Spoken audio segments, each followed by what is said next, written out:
recognize these shoe prints. They're made by my shoes!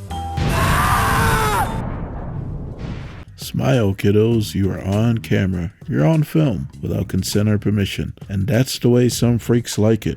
A lovely night for a murder, kiddos, don't you say? I, your unmedicated host, Captain Cook, is here to tell you something. I love the grim and disturbing side of the world.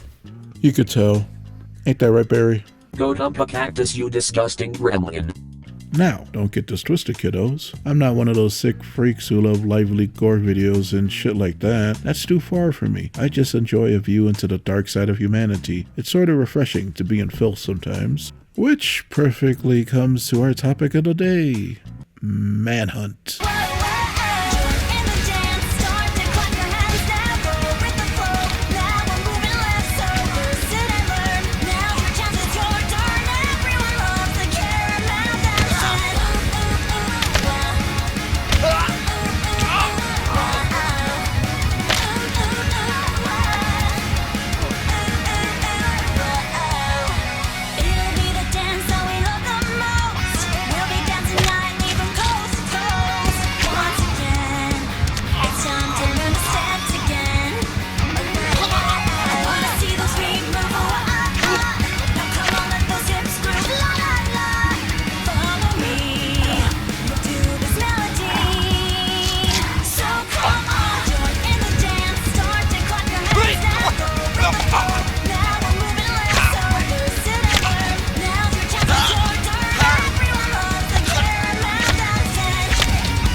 Back to the Rockstar classics. You know Rockstar, the GTA guys, and they made nothing else, right?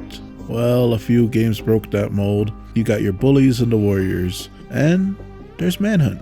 Manhunt is that one that sits in the dark corner when bringing up Rockstar games. I am hard-pressed to find someone who has played it. Only in specific circles can I find Manhunt players. Your average Joe Schmo probably has no idea of the game's existence. It seems to only exist in infamy as one of Rockstar's most disturbing games, and it's amongst the titans of disturbing media. Manhunt was released in 2003. Rockstar at the time was no stranger to controversies. They made GTA 3, and the media touted it as the handbook to teaching violence to kids. Yes, this M-rated game made for adults. Oh, would somebody think of the children? As you could probably guess, when Manhunt rolled up to the Thanksgiving feast beating up women and drunkenly saying slurs, the news media and government were decrying the game, shaking in their boots and clutching their pearls. A game about snuff films is a hard sell regardless. For those in the audience who have no idea what a snuff film is porn for the degenerates of humanity. Instead of some nice jiggly bits, it's legit murder captured on film. And sick freaks get off on that shit. And for those folks who enjoy that, I really hope hell is hot enough for you, you sick fuck. Anyways, kiddos, Rockstar making a game of such a subject matter is obviously gonna ruffle some feathers. Well, was it worth it in the end? The backlash, the notoriety. Well, kiddos, buckle your seatbelts as we delve into Manhunt.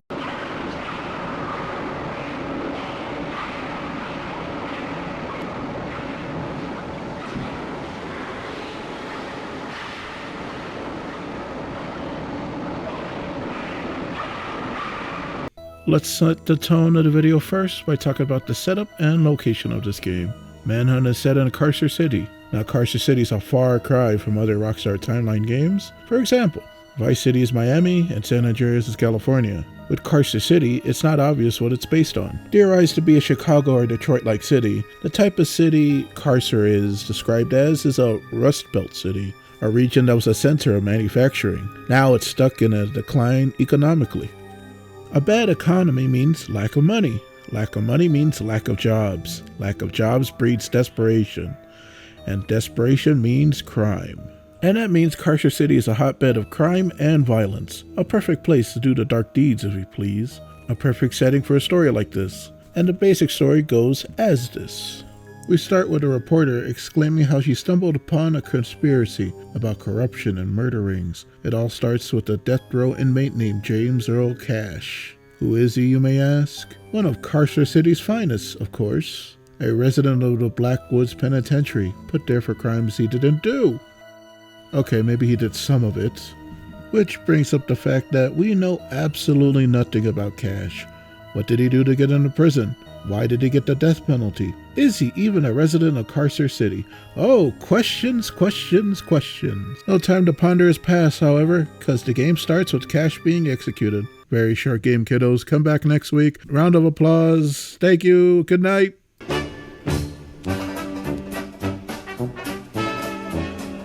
Hey, tough guy, wake up.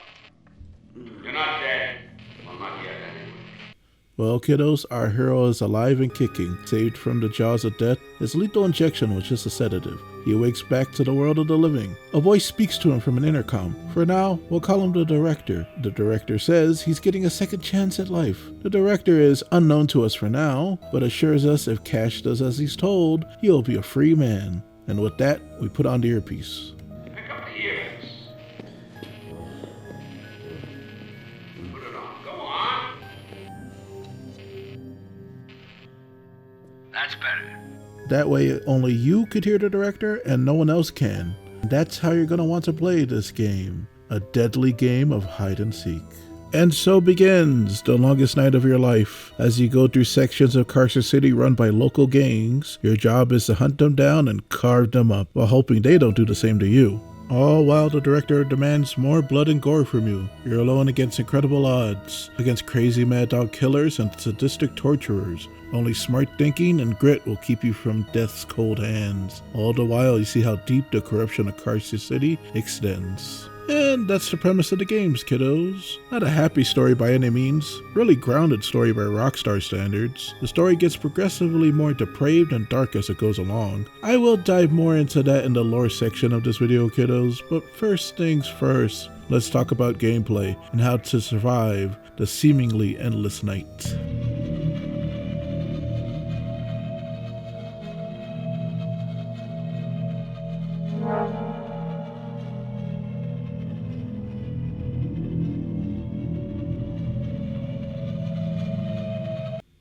The game is broken down into hide and seek, then blast and shoot. Manhunt does justice to these gameplay styles, and Manhunt does stealth masterfully. Let me explain. You could fight head on for sure, but these hunters outnumber you 10 to 1. A scrap between these hunters leaves you at a disadvantage, and most likely will leave you to get beaten to death or cut to pieces. The game's first half is going to prioritize hiding from the hunters, so hugging the darkness is your friend, as you can sneak up on these bastards and rip their goddamn throats out. Which brings us neatly to the execution system this game has. Executions are performed by weapons you pick up, and the weapons can be knives, bats, cleavers, and all sorts of demented tools. These executions, however... Blood, Cash! Blood! Yikes. I know some of my male audience winced at this. This brings us to this game's execution mechanic. Executions are brutal and deadly. Which brings us to this game's execution meter. When you sneak up on an enemy, a meter appears. The longer you wait for the kill, the color changes. These colors are white, yellow, and red. These indicate which kill they are. First being white, which means hasty kill. Hasty kills are the less drawn out kills. Basically a you need to die ASAP. Yellow means violent. As the name states, you're ending a man's life in a bit more style. Final kill type is the red, for gruesome. Time to show that Master Chef type skill you have as you carve up this turkey. These 3 flavor of kills determine your rating at the end of each stage by stars. Stars go up to 5, so to be honest, you don't really have to do excessive kills if you don't care about the score. But looping back to stealthing, your greatest enemy and ally in your stealth adventure is sound. To me, got me 2 out. Somebody coming through. The hunters can't hear you, so sprinting around up to someone is going to draw attention and it's not a good idea. Footsteps can cause noise by some of the terrain you cross, like walking over gravel or broken glass. Now sound can also be used to your advantage. You can hit a wall and make a noise to attract the hunter, and then when they get close, you rip out their guts.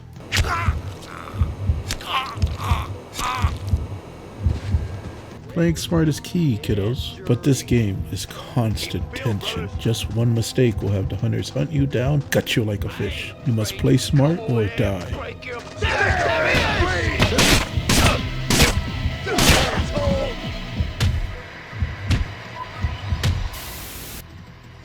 For the majority of the game, you're a scared little rabbit, but there's one great equalizer of mankind, and in this game, for Manhunt, that is guns. When the time calls for it, you're gonna have to sling some lead, and I guess this is where I should bring up the game's difficulty. For the most part, this game is manageable. For the stealth sections at least, it's you outsmarting the hunters, and if you die, you most likely brought it on yourself, and you just have to play smarter, that's all. But for fuck's sake, these gun parts are fucking painful. It's not a case of the guns being bad or the enemies being tanky, it's just, for the love of God, these guys have pinpoint accuracy laser aim, I swear to God. Once they see you, they're riddling you with bullets, fucking wiping you out at a drop of a hat. And I swear, in some of these gun sections, there's just so many of these fucking guys. Now you can bait them to you so you can blast them. But this AI, man, it's not dumb, they're a bit smart. They want you to come to them so they could turn you into Swiss cheese. Besides that, I find Manhunt's gunfights enjoyable when it's not pissing me off. I mean, look at this headshot. How brutal but satisfying it is makes me happy during tough battles. Speaking of guns, you have a modest selection. Let's dive into the guns.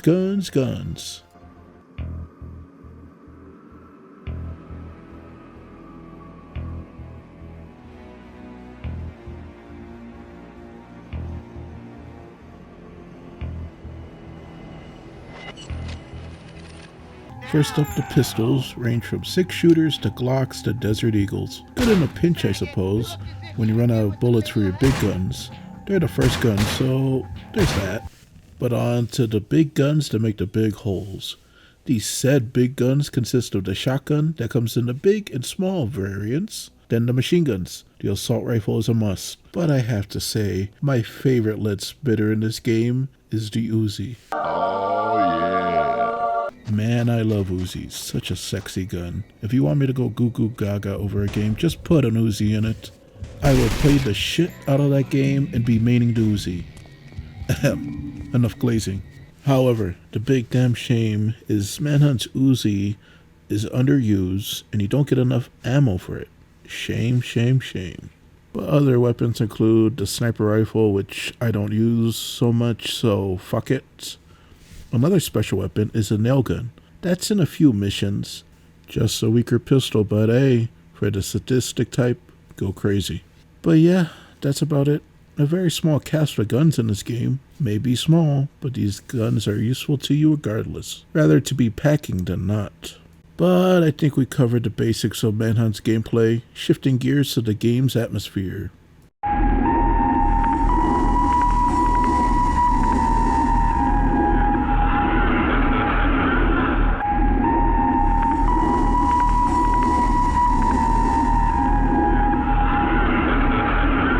Manhunt is a bleak and depraved worldscape.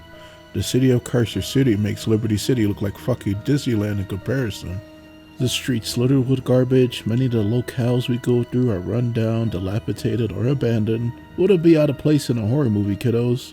That's what Manhunt is, in a sense. A straight up horror game. Only difference being is that there's two monsters. You and the ones hunting you. The horror comes from hiding in the shadows from these vicious killers, knowing any wrong step will be the end of you. The horror also comes from many of the disgusting and horrific sights you'll just stumble across. I mean, this is such a terrifying experience. What adds to this tense and heart-pounding feeling is the game's music.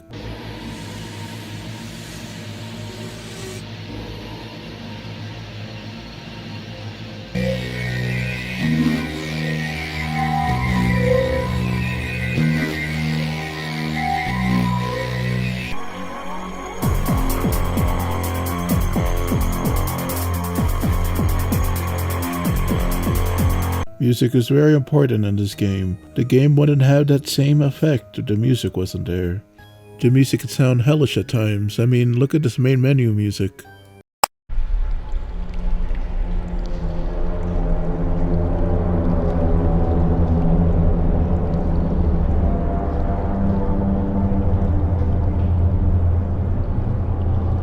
Very inviting. I know, kiddos. Music does a lot of legwork in this game, and it's a constant and it's dynamic. For example, when hiding and roaming around sneakily, the game has some droning ambience specific to each level. Music that keeps you on edge. It's just you, a voice in your head, and a bunch of mad dog killers. The tension grows and grows until, uh-oh, they see ya. I got the puppy in my... Oh. The music shifts to a heart-pounding, horrific chase theme. The hunters hollering and chasing you as the music indicates how fucked you are. As you desperately try to outrun and hide from the hunters, you're hidden, and the hunters are disappointed they haven't caught you. You're safe, for now. Spooky, ain't it, kiddos? The game's music is utter perfection and terror, downright terrifying when I play. Getting caught in this game and me running around always heightens the fear. I will not only give props to the music, however, but the game's sounds in general. Something that also makes the game disturbing is the killing sounds. The sounds are burned in my mind from how eerily realistic they are. The sounds of screams, the sounds of flesh being ripped open, or the sounds of bones being cracked is just downright evil. A specific kill that is very disturbing to me is the machete kill. Oddly enough, this is the so-called hasty kill, but it's way more disturbing. Let's check it out.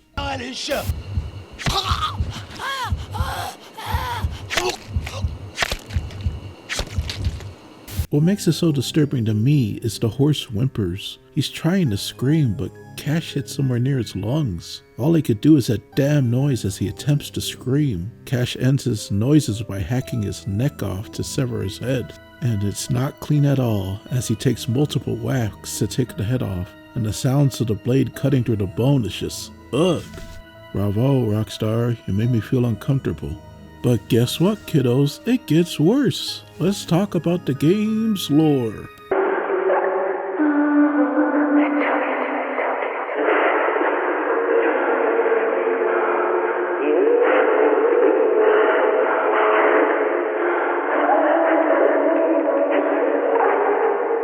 Spoiler alerts from here on, kiddos. Before jumping into the game's lore, let's talk about the game's controversy first. Now, as previously stated, Manhunt was a big no-no in the media. Violence in my Christian games? How dare they? A game made for adults? Won't somebody please think of the children? You know the dealio, kiddos. Games are evil, just like rock and roll, books, films, and comics. All spawned by Satan. Typical shit. Now, there was some murder between some teenagers or whatever, and the game was to blame, even though the game was owned by the victim. It sounds like they had shit parents, but who am I to judge? Besides the usual garbage, there was more interesting things happening behind the scenes. You see, this game took a toll on the dev team themselves. The boys at Rockstar almost came to blows over this game, according to the former Rockstar employee, Jeff Williams. Some of the dev team didn't want to even touch Manhunt. Sure, they had their French kisses with controversies before, but Manhunt felt different. Disturbed. Depraved. Jeff's rationale for something like GTA 3 was you didn't have to go psycho and murder innocents. The game was up to the player's discretion. But Manhunt put you in the shoes of a psycho in a mad world. No heroes, no ounce of levity, just no goodness if you think about it. The way I see it, when you look into the abyss long enough, it looks back. And what the Rockstar boys made was a disturbing masterpiece. So, kiddos, let's sink into the abyss a bit more and delve into the lore. Now, James Earl Cash, from what we could gather, has a great amount of skills. In the Rockstar universe, Cash would be one of the top dogs with the skills and kills. He takes out many police officers and special forces all by himself, which is insane. He has no fear and no qualms about murder, which begs the question, who is Cash? There's been many theories, of course, but for my money, I would bet he was an ex-military. He was probably in some special forces division or something like that. Which is not far out, because one of the gangs in this game called the War Dogs said there's rumors of Cash being an SF. That's military speak for special forces. Means he was a Green Beret or Delta Squad or something. But whatever the case may be, he saw no future in it and cut loose. With his skills, he made himself a free agent for crime bosses, being an assassin. It would explain why he's so prolific in killing with whatever he could find. I mean, how often is a grown man's life taken by a Walmart grocery bag? Also, his criminal life would explain why he's incarcerated on death row, but kiddos, we don't know, and probably will never know. And that's the mystery of Cash. We don't even know where Cash is after the events of Manhunt. Cash is an enigma. Cash is a ghost. Truth is, we do not know anything about him.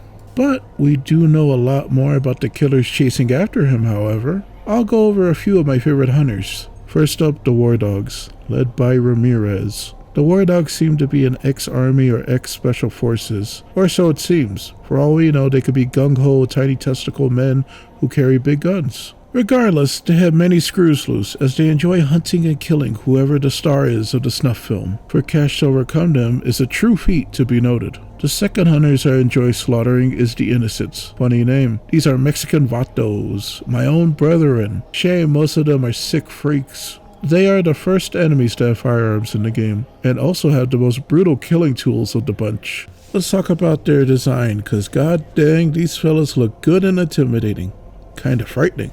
But it's not about what's on the outside, kiddos. From what you could gather from listening to a few of these degenerates, one is doing baby talk and sounds just fucking bizarre. He probably has severe mental problems. Who knows? But there's one version of the baby faces, a true fucking scumbag, as he has an eye for children. Well, here's my retort. Ah! Did that hurt? On to my last of the favorite hunters. It's the Smileys. Look like enough to fog! Fog! The director just let loonies take over an asylum and gave them masks of smiley faces. And they are all fucking nuts.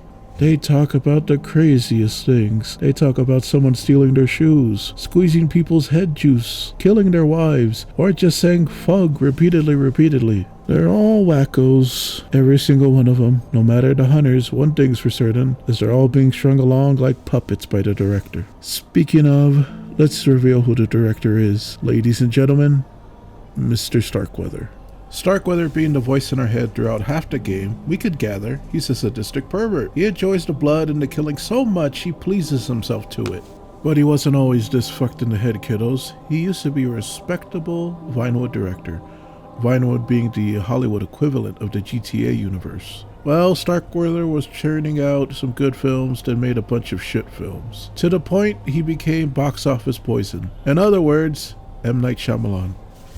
No one knows what it's like to be the bad. So, being blacklisted from Vinewood, Starkweather had a lot of free time on his hands. Gaining a new hobby of degenerate porn and snuff, got in contact with a very important figure behind the scenes. A mysterious man named Mr. Nasty. Well, we'll come back to him later. We gotta keep on Starkweather. Starkweather, with his new producer, started the criminal empire of snuff. Starkweather paid off cops, gangs, and hired his own private army, and created one of the most prolific snuff rings. Starkweather has some major pull in Carcer City, all the money and power to commit heinous acts and pay off the right people. Starkweather made many films before meeting Cash. Starkweather had a star, Pigsy. Pigsy starred in many of Starkweather's films.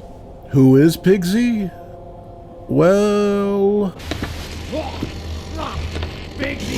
a foul abomination who is stark raving mad. It's unknown how many films Pigsy starred in, but safe to say he has an impressive body count. What can be discovered is that Pigsy wasn't always the demented beast we see in the events of Manhunt. He at one point was somewhat there in the mental department, at least for a sadistic killer. Sure, he saw a lot of action. Get it? But was still lucid enough to perform. But as the time went on, he started losing it, developing a taste for flesh, and regressing mentally. He became unstable, unpredictable. The final straw was the Pigsy incident, as alluded to in the game's dialogue between the hunters. What is the Pigsy incident? We don't know. I'm willing to bet that Pigsy was doing his thing on film, but once the show was over, he went feral and hacked up some of the Cerberus members. Cerberus contained him and told Starkweather that they will walk out if Pigsy remains the star. No other choice, Starkweather agrees. Instead of killing Pigsy, he provided uses as a disposal unit of sorts. Since Pigsy now has an acquired taste for rare meats, so Pigsy was chained up and left in an attic. But that leads Starkweather to now look for a new star. A death row inmate is a perfect choice. Good thing it did work out for Starkweather, as he's now burning in hell, as he should. Some kind of justice has been served. Or has it? Enter Mr. Nasty. Mr. Nasty is the hidden antagonist of the story. He does not appear physically in the game, but his presence is omnipresent throughout the game. He sells Starkweather snuff films with a company called Valiant Video. Mr. Nasty is a mystery. We know next to nothing about him. All we know is he's got money and a love for snuff. We never cross his path to our knowledge. We did take out Starkweather, but Mr. Nasty is still out there. How do I know? My theory is that the game we're playing is a snuff film. The entire thing. All Cash's murder spree was captured by Mr. Nasty, produced and sold. My evidence for this is in the game's after credits, where it appears that the snuff tape of Cash's adventures is recorded over a children's show, which I read it as Mr. Nasty finished the film. Which also means he's still out there, kiddos, Mr. Nasty, and he won't be punished or brought to justice. Just like real life. Well, kiddos, I think that's it. I think it's time to hit the dusty trail. My parting feelings about this game is that it's a disturbing masterpiece. There's no game like it, and no game that will ever be like it. Manhunt will be Rockstar's dirty little secret, forever and more. So when you see public outcry for GTA 6 by news outlets, just keep in mind, it could be much worse. And Rockstar never made a controversial game again.